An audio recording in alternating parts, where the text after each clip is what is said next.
Sarah Mitchell pushed through the heavy glass doors of St. Mary's Community Hospital just as the morning sun broke over the hills of Pine Ridge, Montana. At 32 years old, she looked younger than her years, with her dark hair pulled back in a simple ponytail and her scrubs crisp and new. The ID badge clipped to her pocket read, Sarah Mitchell, RN, new hire. "Morning," she said quietly to the security guard at the front desk. He barely looked up from his phone. "Yeah, morning." Sarah didn't mind. She was used to being invisible. After 8 years as a Navy SEAL combat medic, she'd learned that sometimes the best thing you could be was underestimated. The emergency room was already buzzing with activity. Nurses rushed between patients, doctors called out orders, and somewhere down the hall, a child was crying. Sarah reported to the charge nurses' station, where a stern-faced woman named Barbara looked her up and down with obvious disapproval. "You're the new one," Barbara said. It wasn't a question. "Yes, ma'am. Sarah Mitchell. I'm scheduled to start in the ER today." Barbara sniffed. "We'll see how long you last. This isn't nursing school anymore, sweetheart. This is the real world." She thrust a clipboard at Sarah. "Here's your assignment. Try not to get in anyone's way." Sarah took the clipboard without comment. She'd faced Taliban fighters in the mountains of Afghanistan. She could handle Barbara. The other nurses weren't much friendlier. During the morning briefing, Sarah sat quietly in the back while the staff discussed the day's cases. When she tried to ask a question about the hospital's trauma protocols, a nurse named Jennifer cut her off. "Honey, maybe just watch and learn for now, okay? We've got actual work to do." A few of the other nurses giggled. Sarah felt her jaw tighten, but she simply nodded. Of course. What they didn't know, what nobody knew, was that Sarah had spent the last 8 years running medical operations in some of the most dangerous places on Earth. She'd performed emergency surgery in bombed-out buildings, treated gunshot wounds under fire, and saved lives when there was no hospital for 100 miles. She'd earned her nursing degree through the military, trained alongside the best combat medics in the world, and received commendations for valor that sat in a box under her bed. But she'd come home to Pine Ridge to escape all that. After her last deployment, after losing 2 members of her team in an ambush, she'd needed something different, something quiet, something normal. She'd never expected normal to be this hard. By lunchtime, Sarah had been given every unpleasant task the other nurses could think of. She'd cleaned bedpans, restocked supply closets, and been sent to the cafeteria 3 times to fetch coffee for people who barely thanked her. When she tried to help with an incoming patient, Barbara had physically stepped in front of her.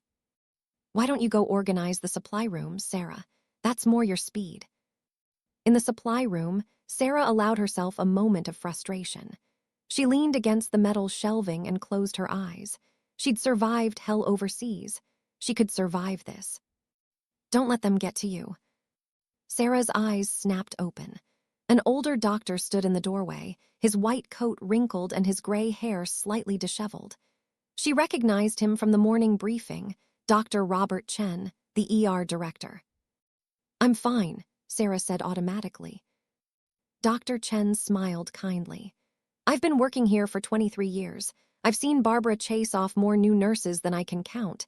She thinks everyone should prove themselves the hard way because that's how she came up." He paused.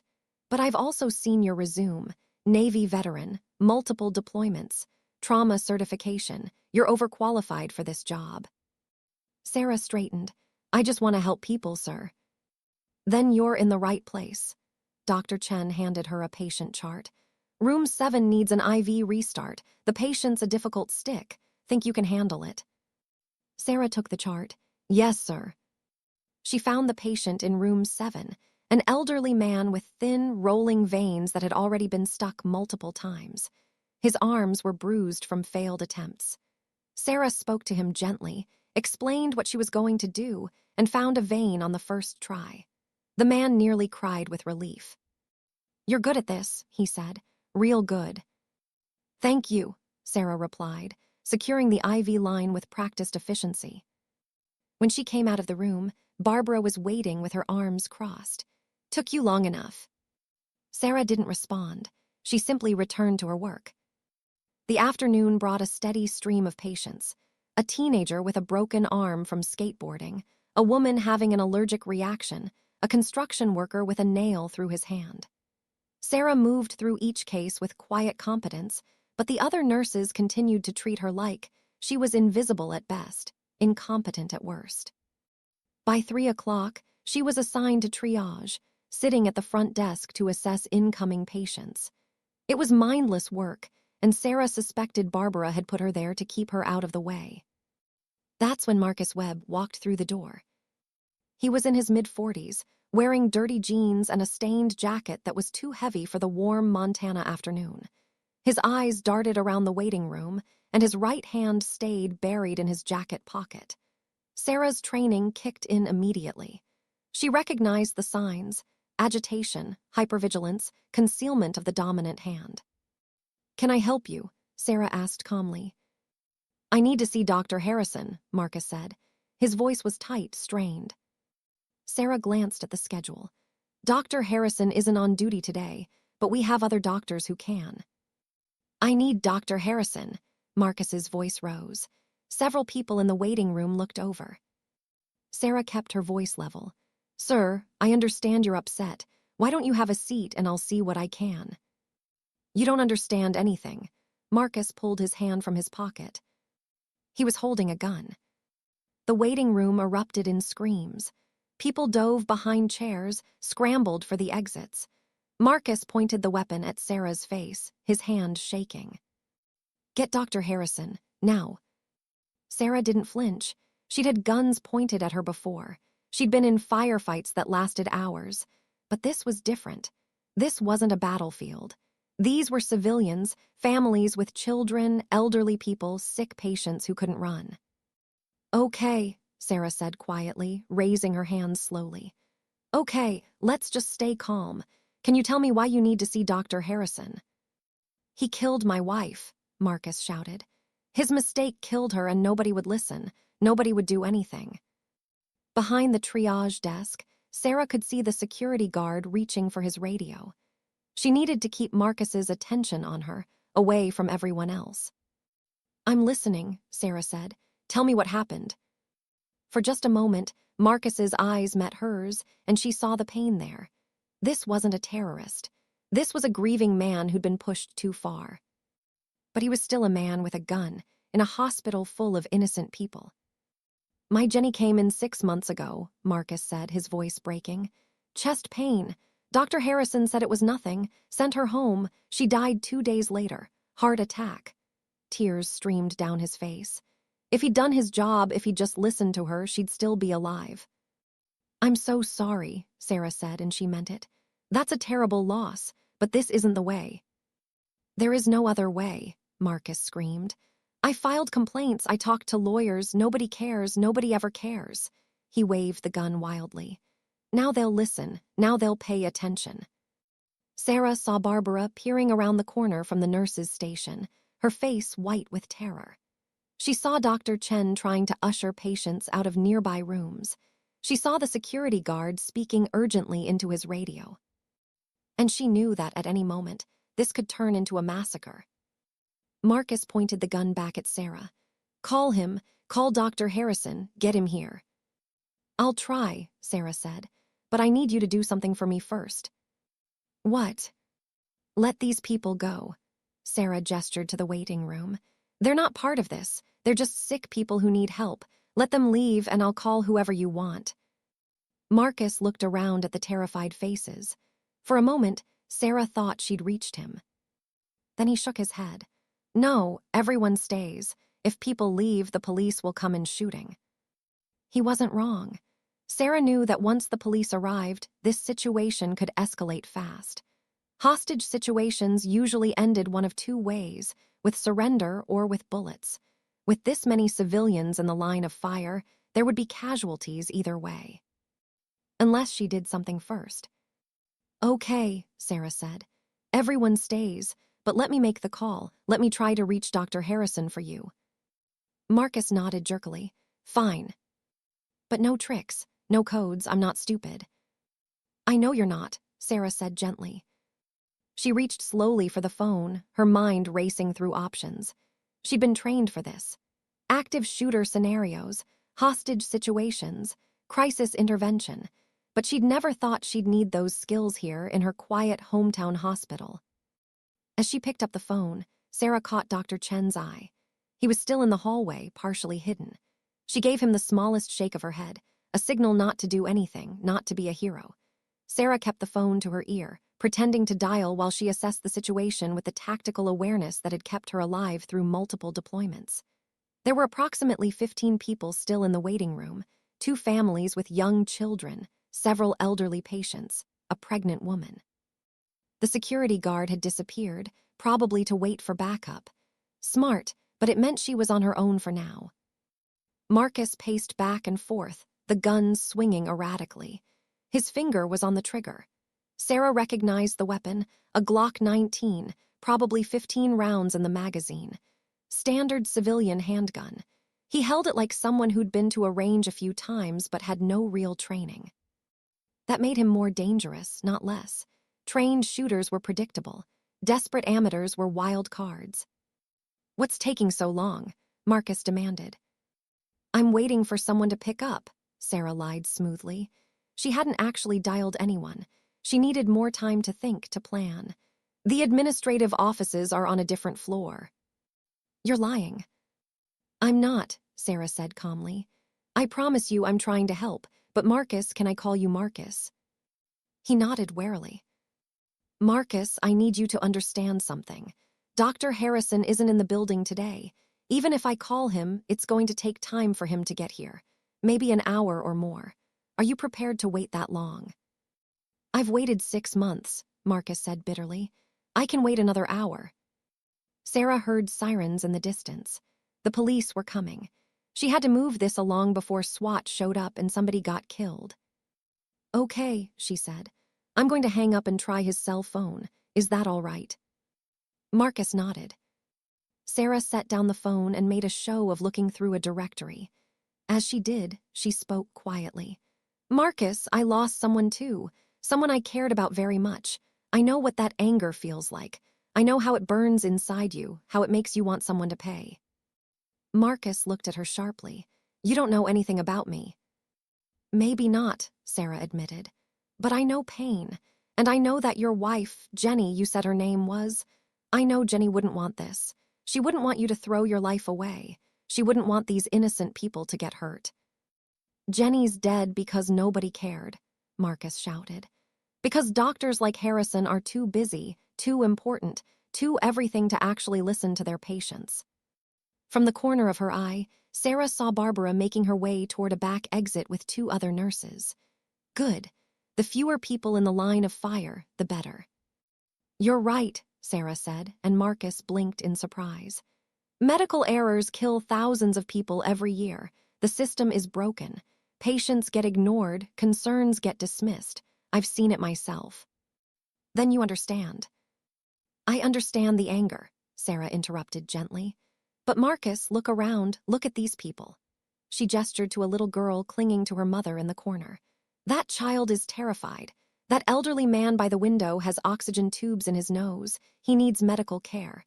That pregnant woman is probably wondering if the stress is going to hurt her baby. These people didn't hurt Jenny. They didn't do anything wrong." Marcus's gun hand trembled. "I just want someone to listen. I just want someone to care that she's gone."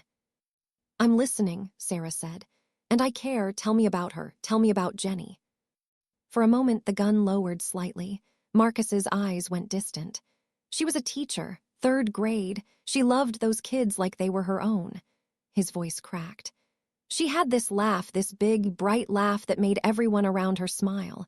And she was always helping people, always putting everyone else first." "She sounds like she was a wonderful person," Sarah said softly. "She was everything," Marcus whispered. "And now she's gone, and nobody will admit they were wrong. Nobody will take responsibility. It's like her life didn't matter." Sarah took a small step forward. "Her life mattered. You're right about that. But Marcus, this," she gestured to the gun, "this isn't the way to honor her memory. This is going to end with you in prison or dead. Is that what Jenny would want?" "I don't care anymore." Those were the most dangerous words Sarah had heard yet. A man who didn't care about consequences was a man with nothing to lose. The sirens were getting closer. Sarah could see flashing lights through the front windows now. Police cars were pulling into the parking lot. She was running out of time.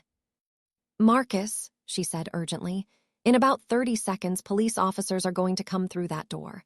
When they do, things are going to get very tense very fast. Some of those officers might be scared. Some might be too quick to pull their triggers. And when the shooting starts, people are going to die. Maybe you, maybe me, maybe that little girl in the corner." Marcus looked at the child, and his face crumpled. "Give me the gun," Sarah said quietly. "Let me help you do this the right way. Let me help you tell Jenny's story so people will actually listen. Not because you held them hostage, but because what happened to her was wrong and people need to know." "Nobody will listen." "I will," Sarah promised. "I give you my word. As someone who's lost people I loved, as someone who knows what it's like to feel powerless, I will make sure people hear about Jenny. But you have to give me the gun first." She held out her hand. Marcus stared at her, his eyes red and wild. The gun shook in his grip. Outside, Sarah could hear police officers taking positions, shouting orders. Then Marcus swung the gun toward the door as it burst open. Sarah didn't think. 8 years of training took over. She moved faster than anyone expected a rookie nurse to move, closing the distance between herself and Marcus in 2 quick steps. Her hand shot out and caught his wrist, pushing the gun's muzzle toward the ceiling. Her other hand struck his elbow, breaking his grip. The gun went off. The shot hit the ceiling tiles, raining debris down on them. Sarah twisted Marcus's arm behind his back and swept his legs out from under him, controlling his descent to the floor. Within 3 seconds of the gunshot, she had him face down with his arm locked, the gun skittering across the linoleum. "Don't move," she said quietly in his ear. "Just don't move." Marcus sobbed into the floor. "I just wanted someone to care." "I know," Sarah said. "I know." Police officers swarmed in, weapons drawn, shouting commands. Sarah carefully raised one hand while keeping Marcus pinned with her knee. "Suspect is secure," she called out calmly. "Weapon is clear approximately 6 feet to my right. No one is injured." A police officer approached cautiously and took over holding Marcus, while another retrieved the gun. As they pulled Marcus to his feet and put him in handcuffs, he looked at Sarah with confusion. What are you?" Sarah didn't answer. She simply stepped back and let the police do their job. The waiting room erupted in chaos. People crying, hugging each other, rushing for the exits. The mother with the little girl grabbed Sarah's hand as she passed. "Thank you," she whispered. "Thank you for saving us." Sarah just nodded. She felt disconnected from her body, the way she always did after combat. The adrenaline would crash later, but for now, she was numb. Barbara appeared at her elbow, her face pale. "Sarah, where did you learn to do that?" "Long story," Sarah said quietly. Dr. Chen was there too, staring at her with new eyes. "You disarmed him like it was nothing, like you'd done it 100 times before." "Can we talk about this later?" Sarah asked. "I need to make sure everyone's okay." She moved through the waiting room, checking on the people who'd been held hostage.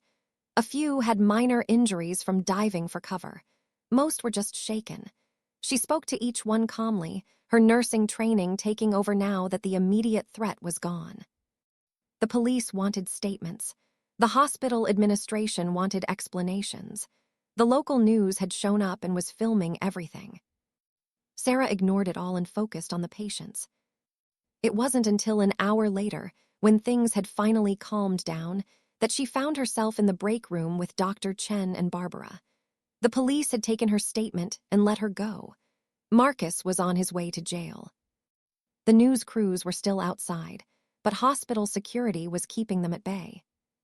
"All right," Barbara said, sitting down across from Sarah. Her earlier hostility was gone, replaced by something that looked almost like respect. "I think you owe us an explanation. Nurses don't move like that. They don't disarm gunmen like they're taking away a toy from a toddler." Sarah sighed. She'd hoped to keep her past private, but that clearly wasn't going to happen now. I was in the Navy, she said simply. Special operations. I was a combat medic with the SEALs for 8 years. Barbara's eyes widened. The SEALs, like the actual Navy SEALs. I wasn't a SEAL myself, Sarah clarified. Women couldn't be SEALs when I was in, but I was attached to SEAL teams as their medic. I went on missions with them, trained with them, fought alongside them. Dr. Chen leaned forward. Why didn't you put any of that on your resume? Because I wanted a fresh start, Sarah said. I wanted to be just a nurse, not a veteran, not a hero, just someone who helps people. She laughed bitterly. I guess that didn't work out. I don't understand, Barbara said. If you had that kind of experience, that kind of training, why let us treat you like you were nothing? Why put up with the way I? She trailed off, looking ashamed. Sarah met her eyes. Because I've had enough fighting. I've had enough proving myself. I came here because I wanted something different, something peaceful. She gestured toward the ER. But when that man walked in with a gun, when I saw those innocent people in danger, I couldn't just stand by. That's not who I am. Who are you? Dr. Chen asked softly. Sarah thought about it. I'm someone who's seen the worst of what people can do to each other, and I'm someone who believes we can be better. That's why I became a nurse, not to fight, to heal. Barbara was quiet for a long moment. Then she stood up and extended her hand. I owe you an apology, more than one. I was wrong about you, dead wrong. Sarah shook her hand. You were protecting your ER, I understand that. No, Barbara insisted. I was being petty and territorial and cruel, and you handled it with more grace than I deserved. She paused. I'd be honored to work with you, if you're still willing to stay. Sarah smiled slightly. I'm not going anywhere. But even as she said it, she knew things had changed. Word would spread. The news would run the story. Her quiet, anonymous life was over. By the next morning, Sarah's face was on every news channel in Montana. The headline varied. Rookie nurse stops armed gunman. Navy veteran saves hospital. Hidden hero emerges in crisis. But the story was the same. The footage from the hospital security cameras had been leaked to the media, and millions of people had watched her disarm Marcus Webb with swift, practiced efficiency. Sarah's phone had been ringing nonstop since 6 a.m. News outlets wanted interviews. Her old Navy buddies were calling to congratulate her. Even her mother had called from Arizona, crying and asking why she'd never mentioned she'd done something so dangerous. Sarah turned off her phone and went to work. The hospital was mobbed with reporters. Security had to escort her through the back entrance. When she made it to the ER, the entire staff broke into applause. She felt her face flush. Please don't. Too late, Dr. Chen said, grinning. You're a celebrity now, might as well get used to it. But what surprised Sarah most was the change in how people treated her. The nurses who'd ignored her yesterday now wanted to hear her stories. The doctors asked her opinion on trauma cases. Even Barbara seemed to defer to her judgment in ways she never had before. It made Sarah uncomfortable. She'd been the same person yesterday as she was today. The only difference was that now they knew her history. During her lunch break, Sarah escaped to the hospital chapel, a small, quiet room at the end of the main corridor. She needed to think, to process everything that had happened. She was sitting in a pew, staring at the stained glass window, when Dr. Chen found her. Hiding, he asked gently. Thinking, Sarah replied. He sat down beside her. For what it's worth, I think you handled yesterday perfectly. Not just the gunman, everything. The way you kept him talking, the way you de-escalated the situation. You saved lives, Sarah, multiple lives. I know, Sarah said quietly, but I can't stop thinking about Marcus, about his wife. I looked into it, Dr. Chen said. After you mentioned what Marcus said about Dr. Harrison, I pulled the records from Jenny Webb's visit 6 months ago. Sarah looked at him sharply, and Dr. Chen's expression was grim. Marcus was right. Dr. Harrison missed the diagnosis. Jenny Webb came in with classic symptoms of cardiac distress, and Harrison attributed them to anxiety and stress. He sent her home with instructions to follow up with her primary care physician. She died 48 hours later of a massive heart attack. That's medical malpractice, Sarah said. It is, and the hospital administration knew it. There was an internal review. The hospital settled with Marcus quietly, gave him a payment in exchange for signing a non-disclosure agreement. They swept it under the rug. Sarah felt anger rising in her chest. So Marcus tried to do everything right. He followed the system, and the system protected the doctor who killed his wife. That's about the size of it, Dr. Chen confirmed. Dr. Harrison is still practicing here. He's never faced any real consequences. Sarah stood up. Where is he now? Sarah, Dr. Chen said warningly, I know what you're thinking, but… I promised Marcus I'd make sure people knew about Jenny, Sarah interrupted. I gave him my word. I'm going to keep it.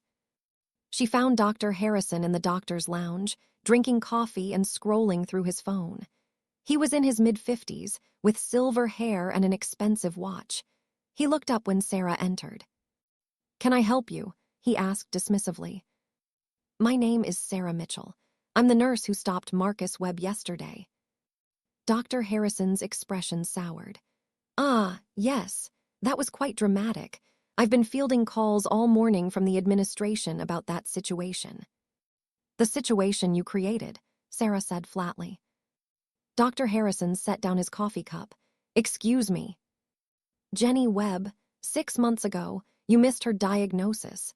You sent her home when she was having a heart attack. She died because of your mistake. Dr. Harrison's face flushed red. That patient received appropriate care based on her presentation. I followed all standard protocols. You followed your gut instinct, which told you that a middle-aged woman complaining of chest pain was probably just anxious, Sarah said. You didn't run the proper tests. You didn't take her seriously, and she died. I don't have to listen to this, Dr. Harrison said, standing up. You're a new hire. You have no idea what you're talking about. I know exactly what I'm talking about, Sarah said quietly. I've treated chest trauma in combat zones. I've saved patients who had half their chest blown apart. I know cardiac distress when I see it, and I know when a doctor is too arrogant to admit he made a mistake. Dr. Harrison stepped toward her, trying to use his height to intimidate her. You need to watch yourself, nurse. You may have had your 15 minutes of fame yesterday, but you're still at the bottom of the ladder here. I can have you fired before lunch. Sarah didn't back down. No, you can't. Because if you try, I'll go to every news outlet in the state and tell them exactly why Marcus Webb came here with a gun. I'll tell them about Jenny Webb. I'll tell them how this hospital covered it up. I'll make sure everyone knows that you're still practicing medicine when you should have lost your license. Dr. Harrison's face went white. You can't prove any of that. I can, Dr. Chen said from the doorway. He was holding a file folder. Because I pulled the records this morning, and I'm prepared to testify to the medical board about what I found. Dr. Harrison looked between them, his confidence crumbling. This is blackmail. No, Sarah said. This is justice. You have two choices. You can resign from this hospital, give up your medical license voluntarily, and accept responsibility for what happened to Jenny Webb. Or we can take this public and let the courts decide. Either way, you're done hurting patients. For a long moment, Dr. Harrison just stared at them. Then he grabbed his jacket and walked out without another word. Sarah let out a breath she didn't know she'd been holding. That was risky, Dr. Chen said. He could sue us for harassment. He won't, Sarah said. Men like him only have power when no one challenges them. The moment someone stands up to them, they fold. Dr. Chen smiled. You know, when I hired you, I thought I was getting a competent nurse. I had no idea I was getting someone who would shake this place up. I didn't plan to shake anything up, Sarah admitted. I just wanted to do my job. Sometimes doing our job means standing up for what's right, even when it's uncomfortable. Over the next few days, Dr. Harrison quietly resigned. The hospital administration tried to keep it low-key, but word got out. Local news picked up the story of Jenny Webb, and suddenly people were asking hard questions about how the hospital handled medical errors. Sarah gave one interview to a local reporter who promised to focus on Jenny's story rather than on Sarah herself. She talked about Marcus's grief, about the system that had failed him, about the need for accountability in medicine. The interview went viral. Within a week, the hospital announced new protocols for reviewing potential medical errors. They established a patient advocacy office. They implemented additional training for all staff on recognizing cardiac symptoms in women who were often dismissed or misdiagnosed. It wasn't enough to bring Jenny Webb back, but it was something. Sarah visited Marcus in jail. He was awaiting trial, facing multiple felony charges. But when he saw her, his eyes lit up with something like hope. "You kept your promise," he said through the glass partition. "People are talking about Jenny. They're saying her name on the news. They're making changes because of what happened to her." "She deserved better than she got," Sarah said. "I'm sorry I couldn't save her, but I'm trying to make sure what happened to her doesn't happen to someone else." Marcus wiped his eyes. "Thank you. I know I did wrong. I know I'm going to prison.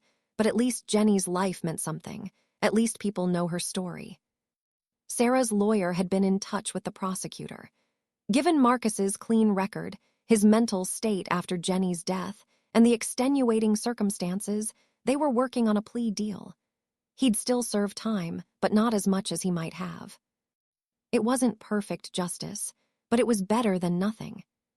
2 months later, Sarah was working a night shift when a young woman came into the ER complaining of chest pain. She was 32, the same age as Sarah. The other nurses wanted to send her home. She was young, healthy, probably just having a panic attack. But Sarah listened to her, really listened. She ran the tests. She caught the arterial blockage before it became a full heart attack. She saved the woman's life. Afterward, as Sarah was charting the case, Barbara came and sat beside her. "You know," Barbara said, "when you first started here, I thought you were just another naive newbie who wouldn't last a month." "I know," Sarah said with a slight smile. "I was wrong about a lot of things, but mostly I was wrong about what makes a good nurse." Barbara paused. "It's not about how long you've been doing it. It's not about following the rules or protecting your turf. It's about caring enough to fight for your patients even when it's hard, even when it costs you something." "Jenny Webb deserved someone to fight for her," Sarah said quietly. "And you made sure that happened, even though it wasn't your fight, even though you could have just stayed quiet and kept your head down." Barbara squeezed Sarah's shoulder. "You're the best nurse I've ever worked with, and I'm proud to be your colleague." Sarah felt tears prick her eyes. "Thank you." "No," Barbara said. "Thank you for showing us what we should have been all along." 6 months after the incident, Sarah was offered a position as the hospital's new trauma coordinator. It came with a significant raise and the authority to implement new protocols across the entire emergency department. She accepted. On her first day in her new role, Sarah stood in the same ER where she'd started as a rookie nurse who everyone had dismissed and underestimated. But now, the nurses looked to her for guidance. The doctors respected her judgment. The patients trusted her care. She thought about her time in the Navy, about the teammates she'd lost, about the person she'd been when she came home, broken and lost and searching for a new purpose. She'd found it here, in this small Montana hospital, helping people in a different way than she had in combat.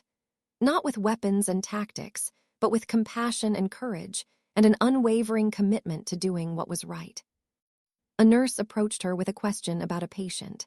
Sarah answered it, then went to check on the case herself. As she walked through the ER, she passed a wall where the hospital had hung photos of the staff. Her picture was there now among all the others. The caption read, "Sarah Mitchell, Trauma Coordinator." No mention of the Navy SEALs. No reference to what she'd done that day with Marcus Webb. Just her name and her title and the work she did every single day to save lives and fight for patients who couldn't fight for themselves. That was exactly how she wanted it. Sarah Mitchell had come home to heal. And in the process, she'd helped heal a broken system, honored the memory of a woman who'd been forgotten, and shown everyone around her what true strength really looked like. Not the strength to disarm a gunman, though she had that. Not the strength to survive combat, though she'd done that too. but the strength to show up every day with compassion, to stand up for what was right even when it was hard, and to see the worth in every patient who walked through those doors.